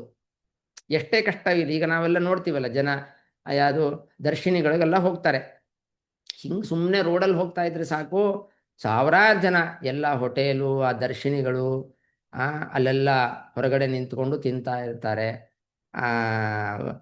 ಯಾಕೆ ಹೋಗ್ತಾರೆ, ಅದರಲ್ಲೇ ರುಚಿ ಅವರಿಗೆ. ಅಲ್ಲಿ ಏನೋ ತುಂಬ ಚೆನ್ನಾಗಿ ಅಡುಗೆ ಮಾಡಿರ್ತಾರೆ, ಅದರೇ ರುಚಿ. ಎಷ್ಟೇ ಕಷ್ಟ ಇರಲಿ, ಅದು ಬೆಳಗ್ಗಿಂದ ಸಾಯಂಕಾಲ ತನಕ ಎಷ್ಟೇ ದುಡಿದಿರಲಿ, ಇನ್ನೇನೋ ಕಷ್ಟ ಇರಲಿ, ಆ ದರ್ಶನಿಗೆ ಹೋಗಿ ಊಟ ಮಾಡ್ತಾರೆ. ಹಾಗೆ ಇವರು ಹೆಂಗಿರ್ತಾರೆ, ಎಷ್ಟೇ ಕಷ್ಟ ಇದ್ದರೂ ಕೂಡ, ಪರಮಾತ್ಮ ಎಷ್ಟೇ ಕಷ್ಟ ಕೊಟ್ಟರೂ ಕೂಡ ತಮ್ಮ ಕರ್ಮ ವಶದಿಂದ ಪರಮಾತ್ಮ ಕೊಟ್ಟಿರ್ತಾನೆ, ಆದರೆ ಒಂದು ಚೂರು ತಮ್ಮ ಮಾರ್ಗದಿಂದ ವಿಚಲನೆ ಇಲ್ಲ ಅವರಿಗೆ. ಯಹ ಈದೃಶಃ ಸ ಏವ ಬಿಂಬೋಪಾಸಕಃ ಭವತಿ. ಇಂಥವ್ರು ಇರ್ತಾರಲ್ಲ ಅವರೇ ಬಿಂಬೋಪಾಸಕರಾಗಿರ್ತಾರೆ ಅಂತಿದೆ. ಬಿಂಬೋಪಾಸಕ ಅಂತಂದ್ರೆ ಎರಡು ತರಹ ತಿಳ್ಕೊಳ್ಬೋದು ನಾವು. ಅಂದರೆ ಯಾರು ಬಿಂಬ ಉಪಾಸನೆಯನ್ನ ಮಾಡಬೇಕೋ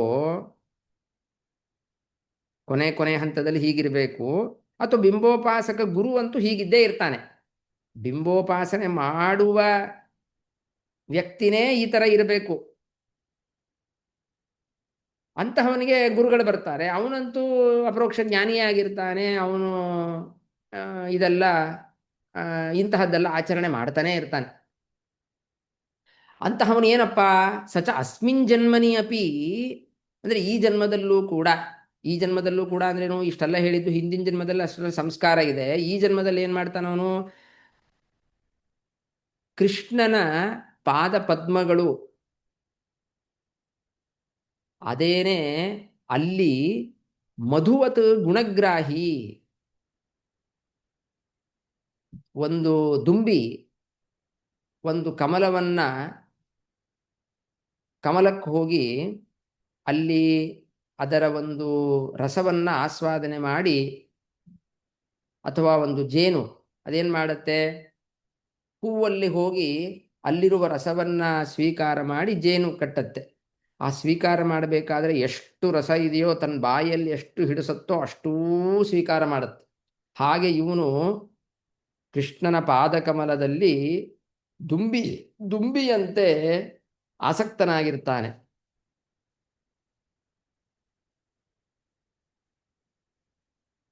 ಇಲ್ಲಿಗೆ ನಿಲ್ಲಿಸಿರೋಣ, ಏಕೆಂದರೆ ಇನ್ನೂ ತುಂಬ ಇದೆ.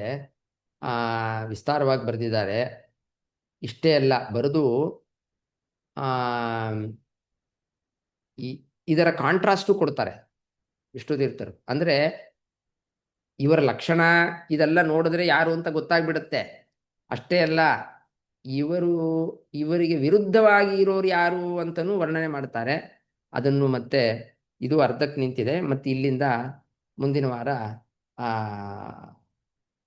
ಕಂಟಿನ್ಯೂ ಮಾಡಿ ಆ ಬಿಂಬೋಪಾಸಕ ಗುರುಗಳು ಅವರ ಲಕ್ಷಣ ಏನು ಅನ್ನೋದನ್ನ ತಿಳ್ಕೊಳ್ಳೋಣ. ಇಲ್ಲಿಗೆ ನಿಲ್ಲಿಸಿರೋಣ. ಶ್ರೀಕೃಷ್ಣಾರ್ಪಣಮಸ್ತು. ಹರಯೇ ನಮಃ.